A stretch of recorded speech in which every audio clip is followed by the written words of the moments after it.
hari ini cari itu adalah seasonnya. Jadi season itu adalah melihat ada enggak ya kemungkinan terjadinya proses berulang kayak gitu di dalam suatu data series. Misalnya kalau dalam Periodnya gitu, ya periodnya berapa? betul Bu. Rencananya kan memang mau mencari period ya. Walaupun period simpelnya sebenarnya mungkin nanti bisa saya coba hitungkan dari jarak antara dua puncak ini kalau dalam satu siklus. Nah, cuman tetap perlu ya, kan kita ini data analis. Jadi mungkin memodelkannya yang penting. Penting untuk dimodelkan sehingga tertanggung jawab secara ilmiah. Kalau misalnya teknis, bisa dilakukan proses penghitungan aja sih, kayak milih time. Nanti saya akan jelaskan di selanjutnya. Nah, ini dekomposisi dengan start model. Lalu ditampilkan ini trennya. Jadi trennya ini kalau untuk ini saya pakai satu aja supaya ini itu untuk pump F press one. Nah, trennya ini terlihat. Jadi di sini trennya ada peningkatan dan penurunan, ada puncak gap-gap yang tadi saya bilang, lalu meningkat lagi. Nah, setelah itu gap lagi, lalu puncak. Jadi antara ada kayak dua kelompok besar di sini, lalu di dalam satu kelompok besar itu ada gap, ada 3 gap, sehingga membagi satu besar kelompok besarnya jadi 4. Lalu gap yang lebih besar baru dimulai lagi satu. Begitu.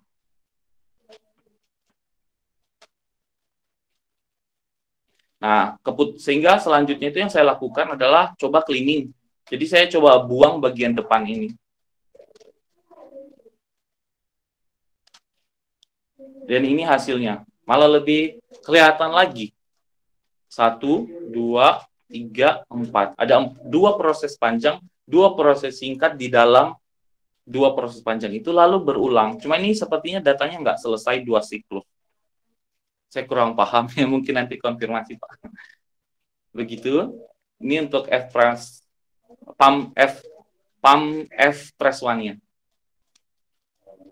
Nah, dan coba di resampling 2 menit. Nah, kelihatan ya ini. Di sini adalah daerah gap-nya. Mungkin saya akan coba visualisasi yang baik dulu supaya kalau misalnya mau dilanjutkan jadi juga. Dan ini adalah dekomposisi khusus untuk pump F press one-nya. Nah, di sini terlihat gap-nya malah justru lebih terlihat ya.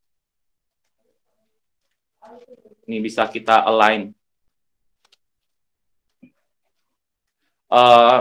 Next target itu adalah menghitung periodik, sehingga nanti kita akan ada plot line juga di sini. Plot line untuk membagi, dari satu aktivitas besar ke gap, nah itu ada durasi berapa lama, dan lihat model. Apakah modelnya berulang atau tidak, siklik atau enggak. Nah, sampai hari ini baru di situ, malam ini saya akan tahap lanjut sih Pak. Dan Bu Hana. Jadi, baru sampai melihat trennya, baru berhasil melihat tren dari data yang tadi. Data tren ini tren dari data yang mana, Mas Daniel? Dari sekumpulan parameter tersebut. Enggak, satu saja, pump F press one. Iya. Oke. Karena sebenarnya setiap ini punya tren ini Pak. Jadi bisa dilihat satu-satu. Dan ini nggak tahu ya Pak, mohon konfirmasi, ini udah jelas banget itunya gap-nya. Jadi saya menduga apakah ketika terjadi tekanan turun gap itu berarti ada proses kayak peralihan untuk menuju ke gap yang lain, entahkah eskavatornya turun sehingga tekanan berkurang, lengan turun, dan lengan kemudian naik lagi dan sebagainya. Apakah begitu atau seperti apa? Tapi yang pasti datanya sendiri menggambarkan adanya proses di sini yang terbagi dalam data ini memakai semua row itu ya, Mas Daniel ya? Data di sini membuang row di awal Pak, row yang ini Pak. Row depan ini dibuang. Jadi semua row yang dimulai sejak yang saya lakukan di sini adalah untuk proses cleaningnya, syaratnya adalah 5% dari maksimum. Jadi kalau saya buat fungsi namanya start itu akan dimulai ketika datanya itu nilai data itu lebih dari Lebih besar, 5% ya. maksimumnya. Oke. Maka itu dimulai dari situ. Jadi ini hasilnya, hasil setelah dipilih startnya hasilnya dari sini. Iya, kalau dari sudut pandang saya, ini sudah baik sekali data ini. Cuman data ini belum bisa mengartikan apa-apa dari segi teknis, Mas. Betul. Karena tidak ada timestamp. Sebentar Pak, saya kurang dengar. Tidak ada apa Pak? Karena tidak ada batasan waktu. Oh, untuk waktu sendiri ini X-nya udah time series. Oh, oke. Ada di Jadi bawah. ini time series per 2 menit. Time series per 2 menit. Iya, di sini settingannya. Oke. Jadi saya udah merubah datanya Pak Heri ini menjadi data time series dengan, bentar ya Pak. Nah ini dia, resampling. Jadi dalam proses resampling ini saya resampling data menjadi data time series ya. Dengan periode, kalau maksudnya bukan periode prosesnya Pak, tapi periode di data sendiri. Jadi di resampling diambil, dicuplik dengan periode 2 menit. Jadi setiap 2 menit akan diambil satu data dari data realnya. Nah, ini yang menyebabkan pengambilan keputusannya bisa berbeda. Oh, oke. Berarti harusnya jadi data tersebut itu memang harus timestampnya, time seriesnya per detik, Mas. Oke, siap. Kalau per 2 menit, artinya setiap 2 menit pada titik 2 menit diambil data, begitu kan? Betul, dari yang asli, dari data yang asli. Betul. Terus menit keempat diambil data lagi, gitu ya? Betul. Nah, itu kalau di istilah kami namanya trending. Ya, memang tujuannya cari trennya, Pak. Nah, sedangkan data ini sebetulnya dia mau menginformasikan masalah eksekusi pada per detik. Oke, siapa Pak? Nah, saya boleh tanya dulu Pak? Ya, oke. Kalau datanya sendiri nih data per detik ya? Datanya per detik, Mas. Oke. Nah, setelah data per detiknya ketemu figurnya, nah baru nanti bisa dibuatkan trendingnya atas figur yang kita dapat dulu. Siap. Kira-kira begitu. Oke, berarti kita rubah. Oh, sorry, saya harus run ulang. PD-nya not defined. Pandas, ya. Oke, saya akan coba edit lagi. Jadi, dengan 1 detik.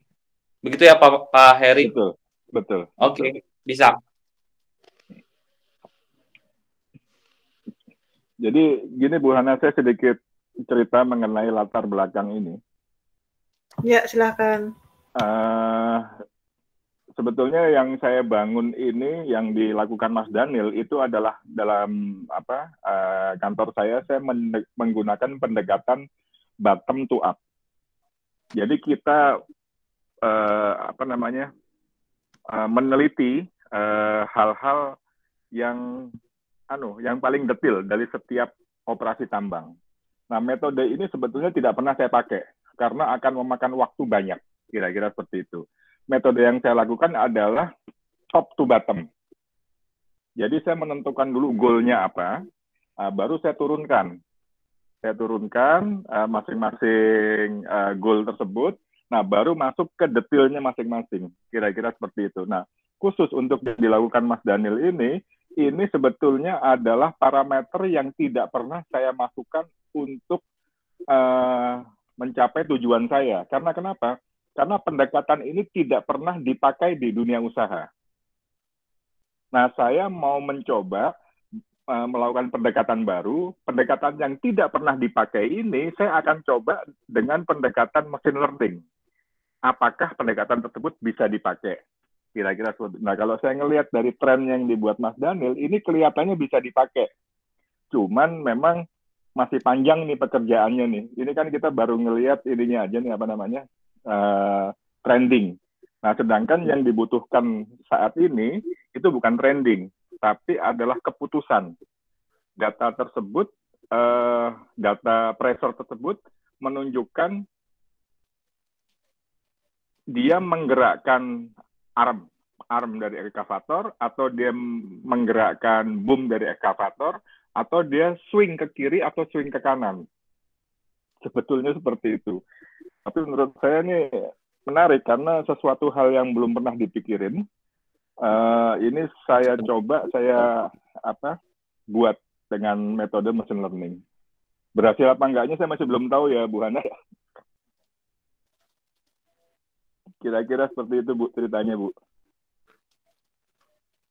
Iya, nggak apa-apa. Ini namanya riset itu boleh dari mana saja sih. Untuk kepentingan bisnis jelas mungkin ya beda ya. Itu. Berarti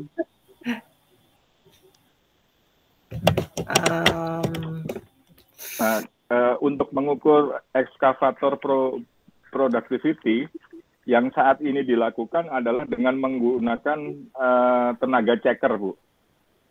Ya. Jadi ada satu orang yang berdiri di dekat lokasi ekskavator, dia bawa stopwatch, dia hitung itu kapan dia mulai digging, diceklek. Terus setelah digging, diangkat, itu diceklek lagi. Setelah itu dia swing, diceklek lagi, dia tuang muatannya, diceklek lagi, terus kembali digging lagi, diceklek lagi. Nah, itu hitungannya satu cycle. Nah, cuman kan human error-nya tinggi itu, Bu. Iya, betul. Nah, sebetulnya itu data di lapangan mungkin tercatat di sini ya semestinya ya. Nah, kalau ini otomatis, Bu, sudah tercatat secara digital. Cuman kemampuannya ini nggak bisa memberikan gambaran ini pas digging kah, pas apa gitu ya, Pak ya? Betul. Sehingga maunya Pak Heri mau mengeksplor itu kan? Betul. Makanya saya butuh data per detik, Mas, tadi, Mas. Siap. Untuk time series-nya. Berarti saya rubah dulu. Terima kasih, Pak. BF, PAM, Press One.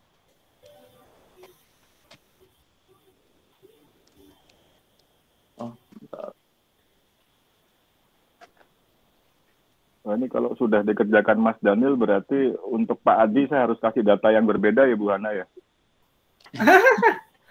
No. Mungkin pendekatannya berbeda, silahkan aja. Oke. Dia juga suka bermain data time series.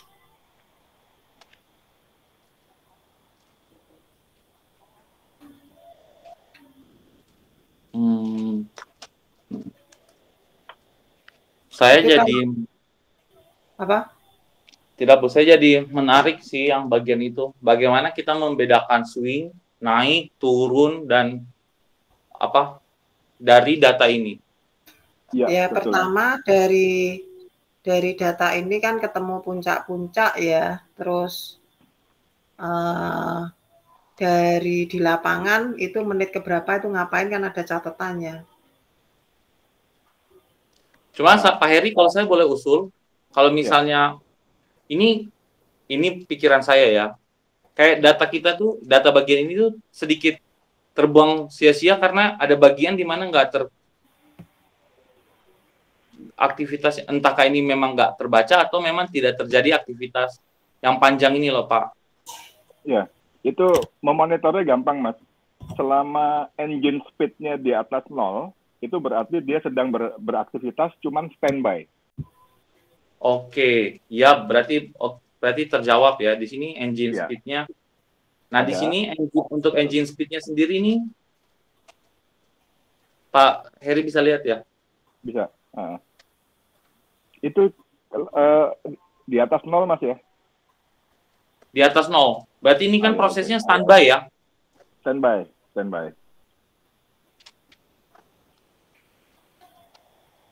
Mas, standby itu bisa macam-macam, bisa sedang mengisi bahan bakar, bisa operatornya memang tidak ada truk yang datang atau dia melakukan aktivitas lain yang tidak di atas unitnya.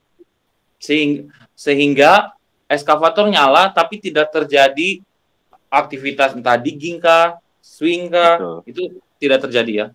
Betul. Nah, maksudnya ya. Kalau di pikiran saya sendiri, kalau kita mau bisa mengidentifikasi yang seperti Pak Heri minta, kita butuh data yang menggambarkan proses itu. Jadi kalau misalnya justru standby kan pasti kita nggak akan mendapatkan apa-apa nih dari data standby. Betul. Sedangkan kalau saya lihat di sini, yang tadi saya ceritakan, ini kemungkinan baru terjadi 2 cycle. Ya. Kalau dilihat dari sini. Nah, sehingga kalau kita mau klasifikasiin atau kita mau cluster, datanya tuh untuk kelompoknya ya. Jadi kemungkinan idenya adalah kita bisa memenggal nih setiap ini. Kita memenggal setiap bagian kecil ini. Mungkin saya pindah ke yang. Nah, ya, setuju Mas Daniel. Kita akan memenggal bagian yang kecil ini. Lalu kita akan cari kemiripan untuk melihat mana yang mirip dengan yang lain. Hanya saja kalau pakai data yang ini tuh baru 2. Nggak ada masalah. Gitu. Yang penting metodenya benar. Nah, tadi data yang kosong tadi, Mas. Ya, yang ini ya. Itu data yang kosong ini sebetulnya juga berguna. Oh gitu. Oke. Ya, kenapa berguna? Karena saya bisa mengidentifikasikan dia hidup tanpa aktivitas. Jadi mesinnya hidup. Tapi nggak jalan kerja. Tidak jalan kerja. Saya bisa hitungkan fuelnya itu terbuang sia-sia berapa rupiah.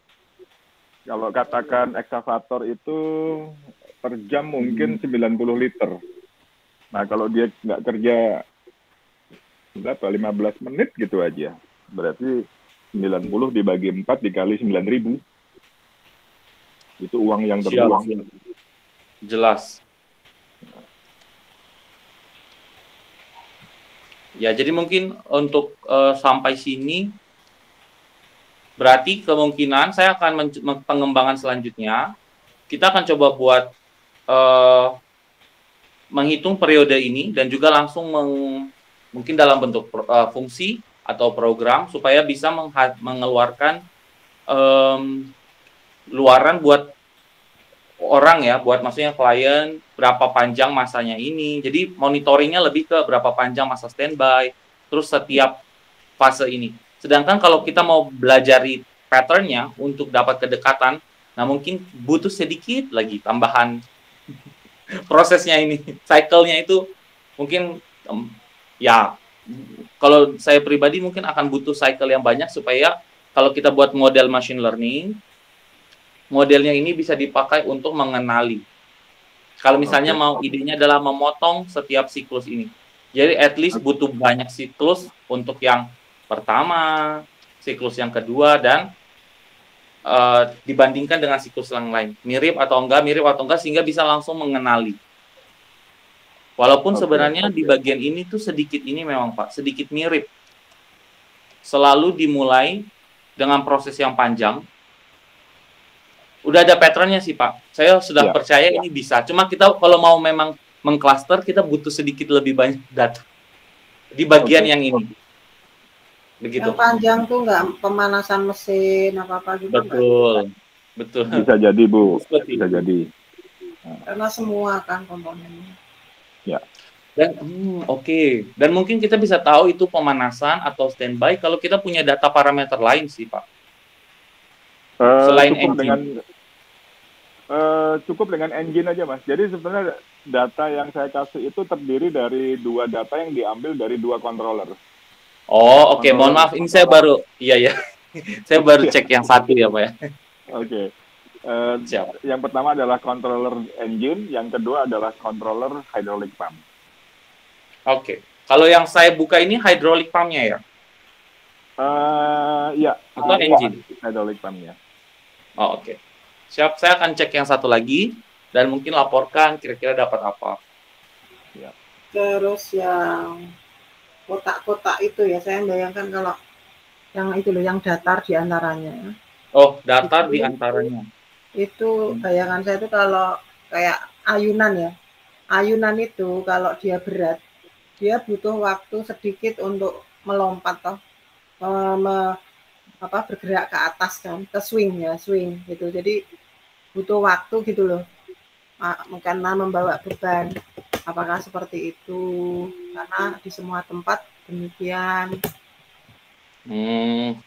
Jadi bukan itu ya, Bu? Itu, Bu. Bukan seperti itu. Bukan seperti itu. Bukan. Jadi kalau ekskavator itu gerakannya itu sebetulnya ada di 3 aksis. Ke atas dan ke bawah, ke kiri dan ke kanan. Ya. Nah, 4 ya.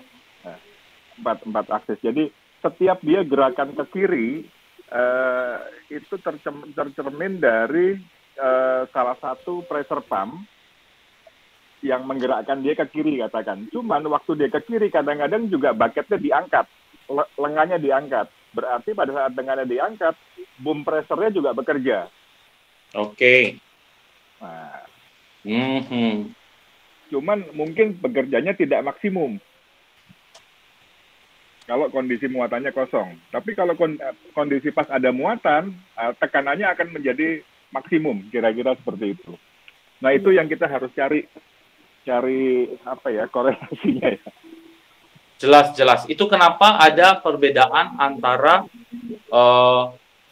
ada sedikit perbedaan antara yang boom raise, boom low dengan pump press ini apa ya? Betul Mas. Karena memang fungsi mereka berbeda, yaitu yang satu untuk raising dan lowering, yang satunya lagi untuk gerak kiri kanannya ya. Swing. Oke. Ya. Oke, biar saya kita dan itu gerakan naik ke atas terdiri dari 2 jenis lengan. Yang lengan pertama adalah boom, yang lengan kedua adalah arm. Oke. Tangkap, saya mulai menangkap datanya. Ya.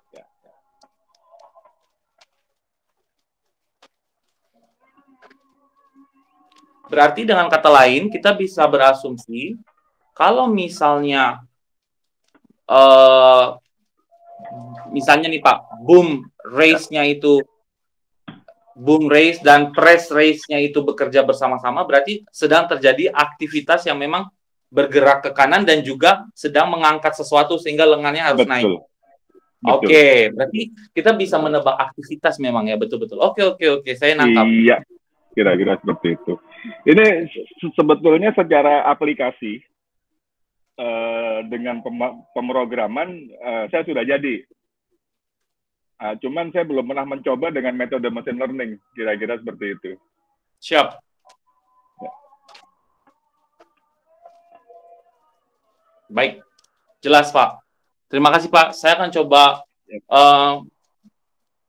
berarti kemungkinan yang pertama progresnya yang harus dilakukan adalah mencoba memisahkan itu dulu, tugas-tugas dari untuk gerakannya itu, sehingga kita bisa tahu aktivitas yang terjadi. Ya, betul. Terima kasih.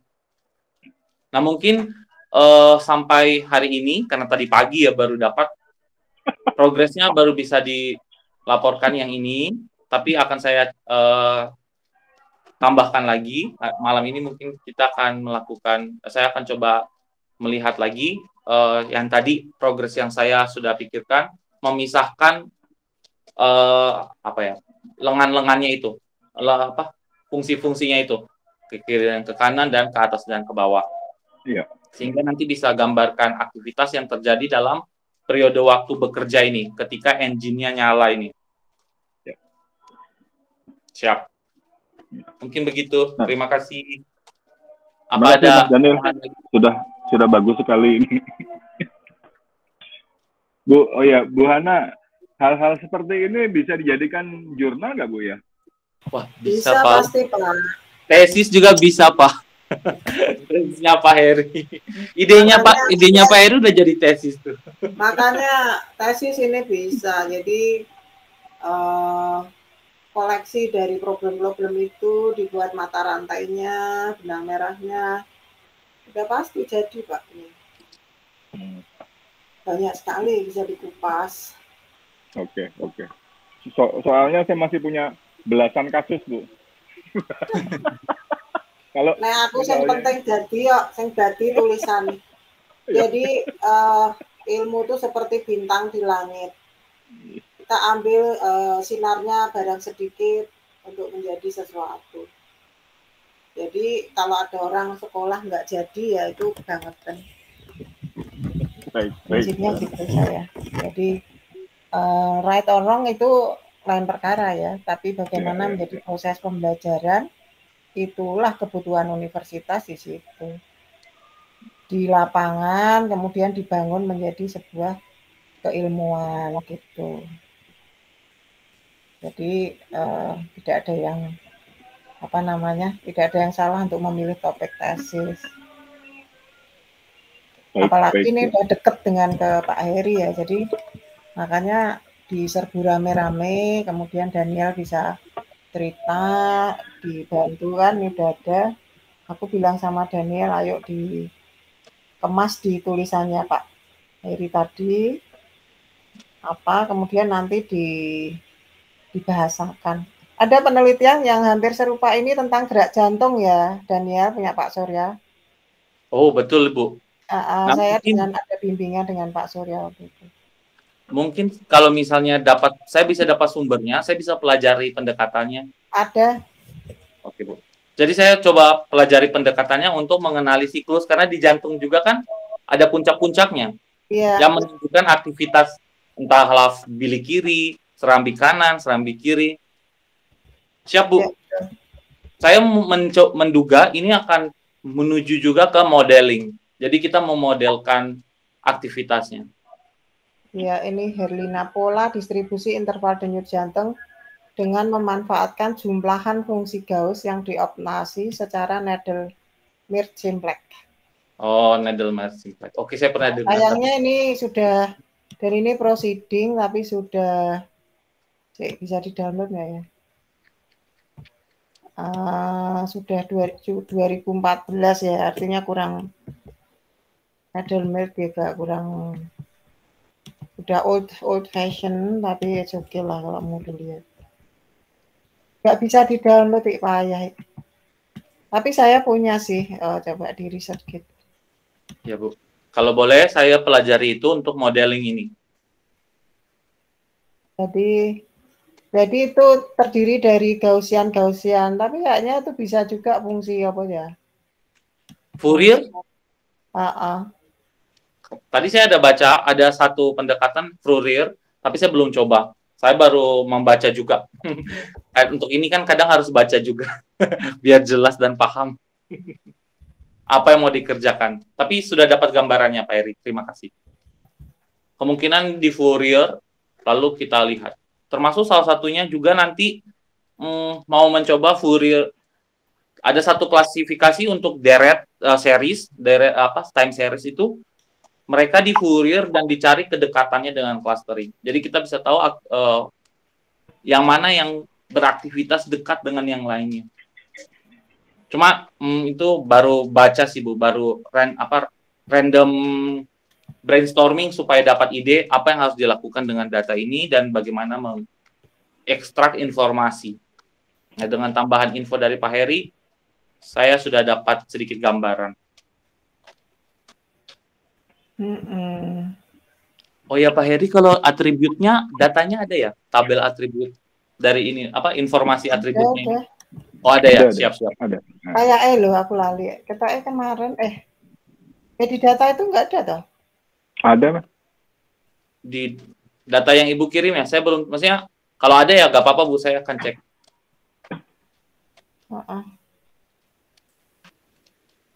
Oke. Jadi mungkin yang untuk eskavator saya baru bisa sharing hari ini, tapi malam ini saya akan coba progreskan.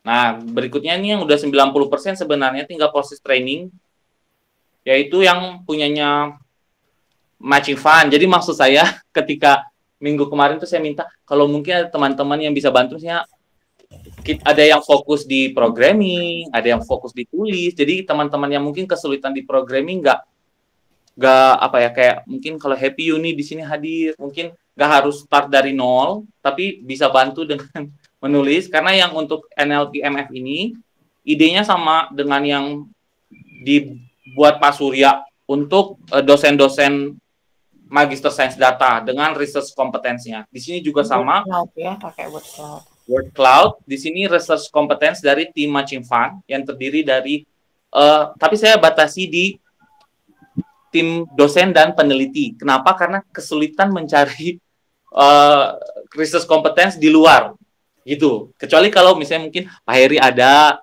apa ya, dokumen atau maksudnya memang yang dibuat untuk bidang keahlian, nah mungkin saya bisa. Jadi untuk saat ini saya batasi di dosen karena gampang banget tuh, tinggal browse namanya aja Bu Hana, keluar semua penelitian. Jadi saya bisa ambil abstraknya karena yang saya butuh adalah abstrak.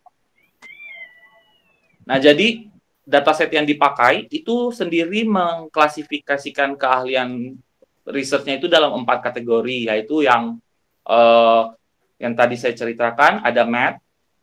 Sebentar, biar saya naik. Nah, ada CS. CS ini adalah computational science, statistik, physics, dan math.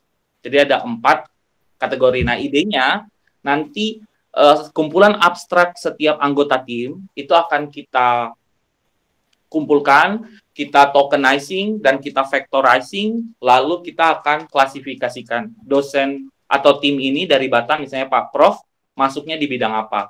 Nah, harusnya fisik. Ini baru praduga saya. Jadi kita akan melihat modelnya.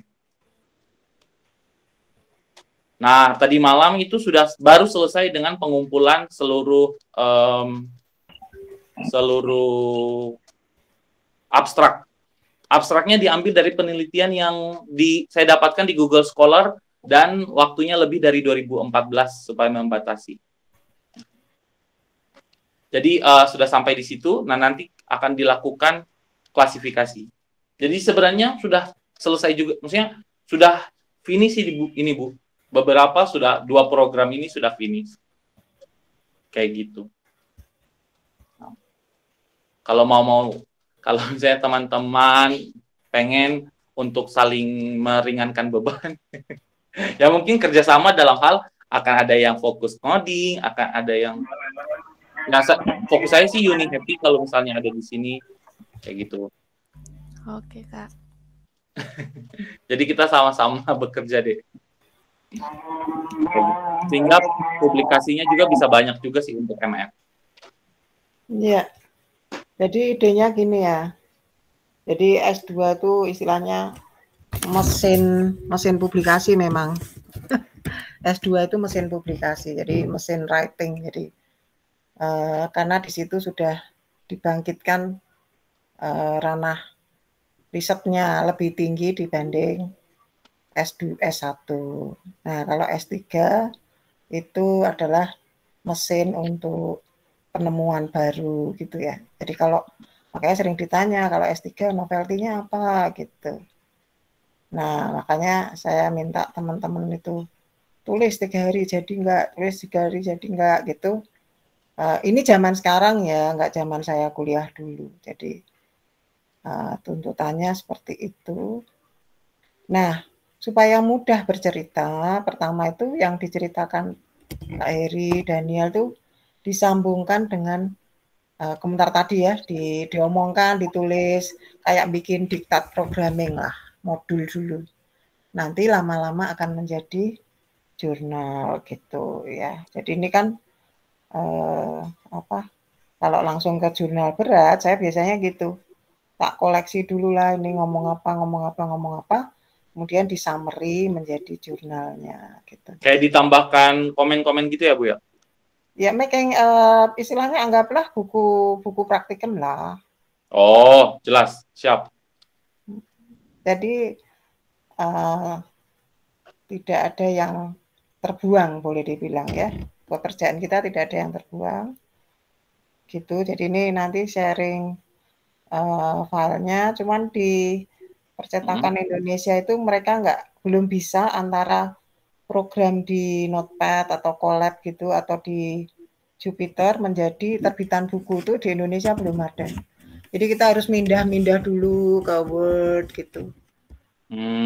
Kalau di luar sana kan langsung Jupyternya langsung diintegrasikan dengan pembuat buku, terus kan diketik LaTeX gitu. Nah, Andi Offset yang skala nasional tuh nggak bisa. Tapi dia bilang menjanjikan masih tetap dibutuhkan dalam 30 tahun ke depan. Jadi ya wis lah versinya Indonesia aja. Nah, aku pernah dulu S1 beli buku, namanya buku Programming ya. Itu tebalnya berapa ya? Mungkin 1000 lebih kali. Itu orang nulis kayak gitu, kode-kodenya. Ada mahasiswa elektro karena mau pulang, terus saya sedang mau belajar, dia jual ke saya mahasiswanya bukunya. Nah, saya bawa berat-berat ke Jerman sana, ternyata ya diketawain orang kan. Masuk kayak gitu fotokopian dibawa ke luar negeri, di perpus kan ada gitu. Jadi artinya semua ada tempatnya gitu. Jurnal pun ada tempatnya, ada Q1 sampai Q6 ya atau Q4 ya. Terus Sinta 1 sampai Sinta 6. Jadi kita mikirnya mau high quality ya lama. Kalau sekarang kita sedang ngejar ada dulu ya Sinta 3 lah, Q3 gitu. Nah ini saya sedang mau mengemas punyanya teman-teman yang sudah dibuat, belum jadi satu pun kecuali punya Lena. Punya Lena pinter dia membelokkan. Jadi saya tahu dia pendidikan, coba dibawa ke ranah pendidikan gitu. Jadi ada ide tambahan yang saya nggak terpikir gitu ya. Nah, itu menarik sehingga kelihatan neural network untuk edukasi karena jurnalnya adalah JEPIN, Jurnal Edukasi Program Ilmu Komputer kayaknya gitulah, saya lupa. Saya berharap diterima karena ngejar tadi ya mesin publikasi. Karena pertanyaan akreditasi dan pertanyaan proyek seperti itu. Jadi kalau misalnya tidak bisa di jurnal ya di buku dulu gitu. Si Madalena juga tak minta buat yang dari kuliah-kuliah itu dikemas. Nanti toh dia juga akan bisa menjadikan itu menjadi materi tesis karena udah membuat alur cari benang merahnya, terus topik yang mau dikaji apa gitu kan. Tesis itu kayak menulis sendiri alur ceritanya ya. Kayak saya dulu S3 kan harus nulis seperti skripsi. Jadi dari sekarang kalau suruh nulis lagi masih inget gitu karena ngomongnya semua bikin sendiri gitu misalnya hampir semua ya, tapi maksudnya mengkonstruksi sendiri keilmuannya, nurunkannya dari mana gitu-gitulah. Nah, semoga tesis juga gitu nanti. Oke, tadi kok lari ke situ karena tidak tahu. Karena Yuni dan Happy diminta Daniel untuk bantu kerja, jadi istilahnya dianggap sebagai tenaga kerjanya di Matching Fund, tapi juga bantu di kuliah, diintegrasikan di kuliah. Oke. Jadi dalam waktu dekat ini harapannya paling nggak malam ini ini selesai Bu, si MF ini. Nah, datanya si siapa namanya? Kalau saya nggak mengenerate data sendiri itu kadang-kadang bingung kiopo. Oke, itu sudah cukup. Ini sudah Bu, karena terakhir adalah saya akan mengklasifikasikan semua tim peneliti dan dosen. And finally, what is your result? The result, oh ya, ini malam ini Bu. Nah, resultnya adalah dosen atau tim tertentu akan masuk di bidang apa berdasarkan Kaggle dataset yang sudah saya train. Nah, cuman ini kemarin tuh kenapa? Karena di laptop dan datanya itu banyak, jadi lama memang processing time-nya. Saya harus beberapa kali menghentikan, baru saya lakukan runningnya satu persatu. Makanya ini programnya agak panjang karena laptop saya kurang support. Laptop. Iya, saya kan Oh, kerja di laptop. Dengan iya. dengan Google Colab ini pun masih yang ini saya pakai laptop, Bu. Soalnya kalau Google Colab malah lebih rempong lagi. Sebenarnya saya kerjakan ini udah dengan Google Colab dari minggu lalu. Tapi Pak dia At udah beli enggak ya Pak At? Aku tuh minta beli 2. Satu untuk Pak At, satu untuk Pak Surya. udah nggak masalah, Bu. Masih bisa ini, cuman lama aja. Maksudnya sekalian untuk uji coba baru-baru Oh kalau gitu. jelek ya percuma. Siap. Tapi malam ini sudah ini, Bu. Setelah ini saya langsung lanjutkan lagi. Tadi tidak terlanjutkan karena memang saya ketiduran. Mohon maaf. Oh, enggak apa-apa. Tidur tuh perlu loh. Ini makanya Tapi sudah recharge. Malam ini siap lanjut. makan jangan lupa. Siap, Bu. Oke, mungkin itu yang bisa Ini saya. Jody nggak muncul Jody. Jadi dikontak enggak Daniel? Belum, Bu. Kemarin dia Izin Bu minta. katanya. Hah? Katanya izin lagi ada kerjaan sekolah. Oh, Oh, Jody. Oh, Gideon. Gideon belum ada kabar Bu. Nah, kemarin dia menghubungi, udah dihubungi sama Daniel belum? iya, tapi belum ada respon sih, Bu. Aku Terakhir. sudah tak bilang terserah dia mau kemana, tapi kan tetap ada target ya supaya nanti kita mau ngasih apa terusan. Oke. Oke, itu dari saya, Bu. Progresnya malam ini.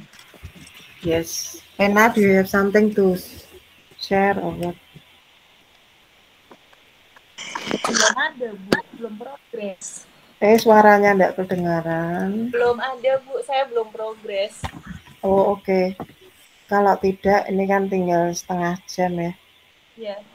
Saya mau share punyanya Yuni dan Happy, nanti bisa di komentar. Jadi, oh ya, Boleh, Bu. share ya belum ya. Ceritanya gini ya, jadi kalau paper sebelum diajukan, itu harus saya uji dulu plagiarismenya. Jadi, saya share dulu. Entire screen. Nah, ini saya cek ya. Jadi, dosen, mahasiswa boleh menggunakan Turnitin, menu Turnitin dengan password dan loginnya dan passwordnya yang dari kami gitu, karena itu bisa dipakai rame-rame gitu ya. Nah, untuk cek plagiarisme itu saya tunjukkan adalah seperti ini. Di sini ada Turnitin, begitu ya. Jadi ini saya submit file, tapi ini semua saya beri nama hab 1, hab 2 biar gampang, enggak usah. Karena ini istilahnya mencek awal dulu hasilnya, siapa tahu nanti, karena ini sebagai suplemen material untuk jurnal.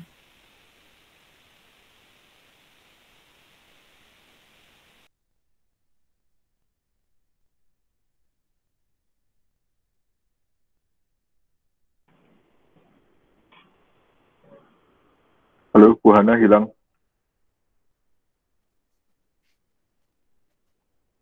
Suaranya Bu Hana. Mute, Bu. Bu Hana mute.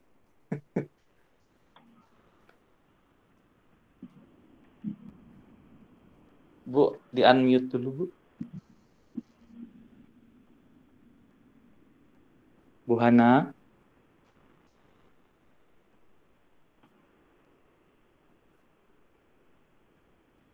Bu Hana masih mute.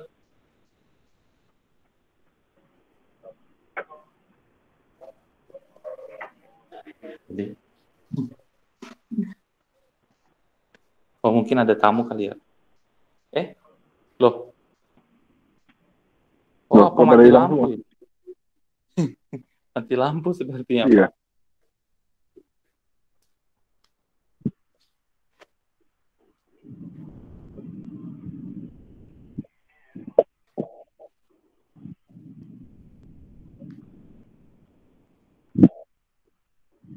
Mas Daniel juga hilang kah? Tidak, saya masih di sini, Pak.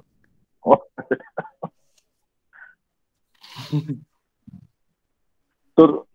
Turnitin apa sih Mas itu Mas tadi Mas? Itu Saya masih belum checking plagiasi, Pak. Jadi seberapa kan ketika orang buat paper biasanya mengutip juga, Pak, perlu untuk mencari citasi kan kayak referensi dari paper-paper lain. Nah, tapi harus paraphrasing. Jadi kalimatnya harus dirubah dengan pemahaman si pembuat paper baru. Nah, kalau misalnya enggak, kalau misalnya tidak, maka akan terjadi itu, Pak, akan dianggap plagiasi. Jadi mengambil mentah-mentah idenya. Oke. Jadi semacam filtering awal lah, tapi dengan aplikasi ya. Betul. Untuk melihat, dicek sih, pengecekan biasanya langsung connect dengan internet. Jadi bisa dicek juga dengan paper-paper lain. Seberapa banyak kutipan yang tidak disadur ulang. Itu dalam bahasa Indonesia atau bahasa asing? Setahu saya kalau Inggris pasti bisa, Pak. Kalau Indonesia sepertinya mungkin bisa juga. Saya belum pernah pakai sih, Pak. Jujur, waktu S1 kan belum ada. Ini S2. Iya. Wah, ini Mas join dan keluar ini. Apa sepertinya mati lampu ya? Saya di Salatiga tidak sih. Tapi areanya mungkin, Pak. Oke. Berarti kalau di pikiran saya berarti yang dibuat program itu masih pakai ini fuzzy logic gitu ya, Pak, untuk yang diprogram. Ya, kalau yang diprogram untuk pengolahan data biasa. Iya, jadi data itu kita kumpulin dalam satu database SQL, terus dibikin pakai kode igniter aja. Oke. Saya pikir untuk ada fuzzy logic yang dipakai untuk menentukan kalau ini terjadi ini terjadi ini. Bukan ya? Oke. Belum. Siapa? Kita kalau fuzzy logic kan berarti saya harus bikin hardware lagi kan kira-kira. Betul, standar ya, untuk menstandar ya, menentukan. Iya, betul. Nah, kalau bikin hardware lagi, tempatnya sudah nggak ada di unitnya. Di mesinnya. Kasihan. Iya.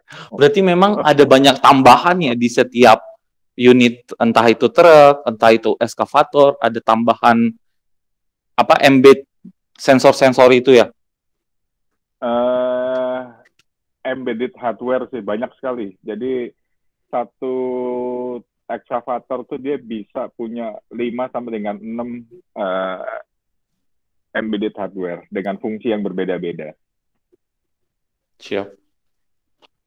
Sebenarnya kalau saya maksudnya gini, Pak. Oke, let the data speak, tapi akan sangat baik ketika kayak misalnya contoh ya, ketika saya mau belajar suatu data, saya tuh punya background tentang ilmu dari data yang terkait. Itu akan membantu si analisa data tuh benar-benar nangkap apa yang dilakukan. Betul. Misalnya kalau data medicine, data medicine ya setidaknya saya harus tahu ini apa dan bagaimana dan prosesnya. Jadi itu setiap model atau apa yang terjadi itu jadi oke. Gimana ya? Bisa menangkap benang merahnya. Oh, pantas aja datanya begini karena terjadi proses ini kayak gitu. Nah, yang tadi Pak Heri baru jelaskan itu memberikan saya sedikit alasan kenapa kok bisa jadi ada gap, bisa jadi ada aktivitas, bisa jadi ada yang long term panjang itu. Karena kan saya kalau misalnya nggak paham itu, saya taunya ya udah datanya seperti ini belum terjadi apa-apa, saya cuma bisa bilang gitu. Dan saya nggak tahu kalau ternyata ada itu. Jadi kalau misalnya ada referensi yang saya bisa belajar tentang aktivitas si ekskavatornya itu, nah itu akan membantu saya banget untuk bisa memodelkan, datanya tuh dilingkan dengan kenyataan realnya, supaya nggak meraba-raba. Oke. Itu sebetulnya referensi di Google cukup banyak, Mas. Oke. Kata kunci mungkin, Pak. Keywords, eskavator begitu aja ya? Keywordnya gini, menghitung productivity excavator. Oke. Siap. Sebentar Pak, saya catat. Oke. Nah, begini enak sih. Maksudnya saya akhirnya jadi punya punya sedikit gambaran tentang apa yang dikerjakan. Oke.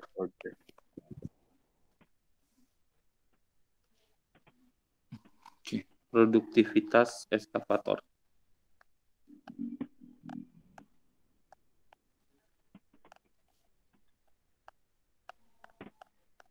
Jadi ini kayak movement ya, dari yang manpower jadi engine power. Dari manual cek ke digital transformation. Betul. Business digital transformation. Oh, industri ya harusnya. Atau apa? Ya, gitu ya bisa. Oke, saya tangkap Pak. Saya malam ini akan coba. Jadi saya selesaikan papernya Bu Hana yang MF. Setelah itu saya lanjut dengan yang ini. Karena tadi pagi baru dapat. Terus saya coba lihat. Nah, saya rasa memang lebih tepat dianalisa sebagai time series. Jadi memang harus dianalisa sebagai time series. Nah, itu dan oke, sudah dapat insight baik trennya. Oke. Siapa? Asik sih, Pak. Tertantang. Jujur ya.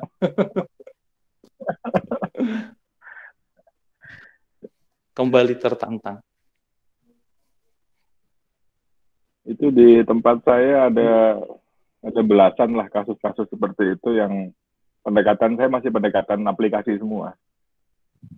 Jadi saya setelah ikut kuliah belum 1 semester lah katakan, saya masih ngelihat machine learning itu sebagai alat bukti, Mas.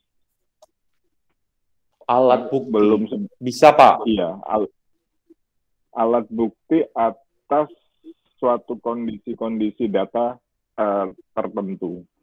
Jadi dari pemahaman saya sampai dengan sekarang, untuk di industri tambang masih belum bisa dipakai untuk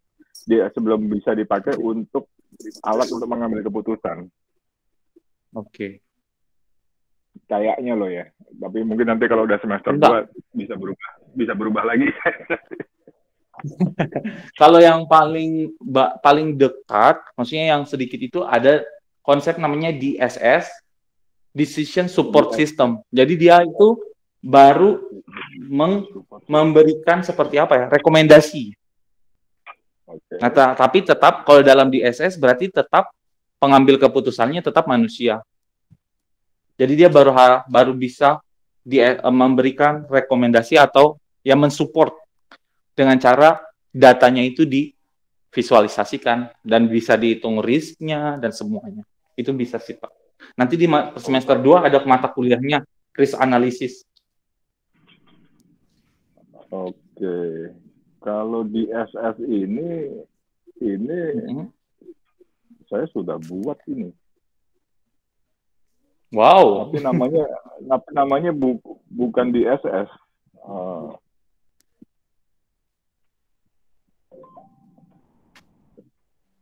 Di sini bisa ngirim file nggak ya? Di sini nggak bisa, Pak. Di Zoom aja yang bisa. Nggak bisa ya? Oke. Iya.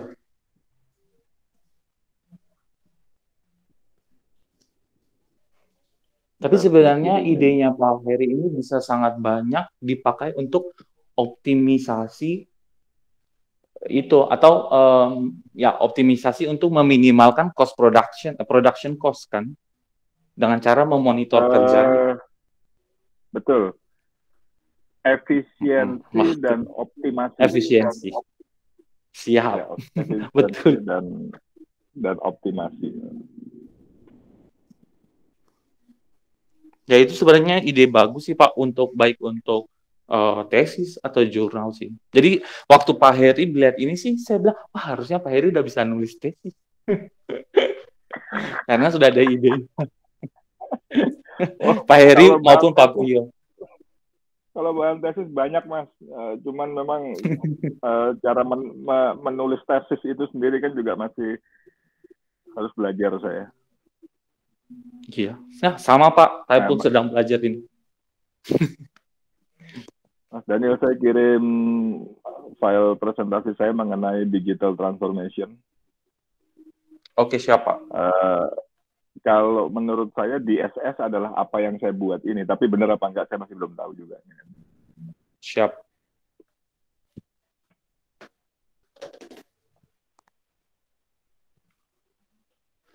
Karena buat saya kalau artificial intelligence sampai menjadi pengambil keputusannya itu proses trainingnya tuh nggak sedikit dan data yang dipakai itu nggak sedikit juga Pak.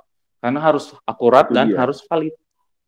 Jadi itu memang betul kata Pak Heri, proses yang panjang.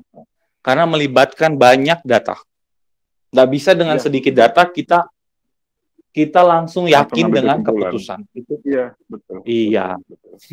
Tapi kalau di SS mungkin sebagai support system, nah itu ada kemungkinan. Thank you, tapi makan betul. Itu bisa.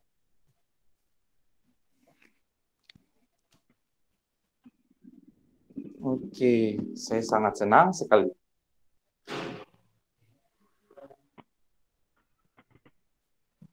Ini kayaknya mati lampu semua ya. Iya, ini di Salatiga kecuali saya nih Pak, yang masih on. Sisanya di Salatiga semuanya off.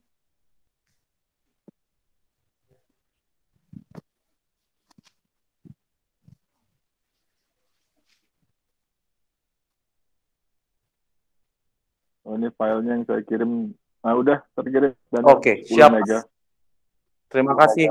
Saya akan pelajari dan saya akan coba mengkonekkannya semuanya, Pak. Oh, kalau yang file yang saya kirim ini tadi yang saya katakan pendekatan saya top DSS yang coba Bapak buat. Iya. Siap. Top to bottom berarti dari yang general ke yang spesifik gitu ya? Tujuan akhirnya dulu buat Ara. Oh, oke. Dari goalnya ditarik mundur. Ya, ini kayak bukannya ini cara kerjanya engineering ya? Ya kelihatannya perusahaan saya juga seperti itu. Oh, siap. Cuman karena sekolah saya ekonomi, jadi bahasa penyampaian saya juga nggak terlalu bagus. Oke, nggak masalah sih Pak. Itu kan proses belajar Pak. Long life learning. Yang penting kitanya mau nggak Pak? Kalau kitanya mau pasti ada. Siap, saya coba baca. Ini kira-kira kita ngapain ya Pak ya? Ini belum ada kabar juga dari Bu Hana. Mungkin aja dulu ya. Ya, boleh Pak. Terima kasih teman-teman sudah mau join. Seperti progres nanti akan kita coba lanjut progresnya. Oke, selamat malam semua. Terima kasih semuanya, semangat, sehat selalu.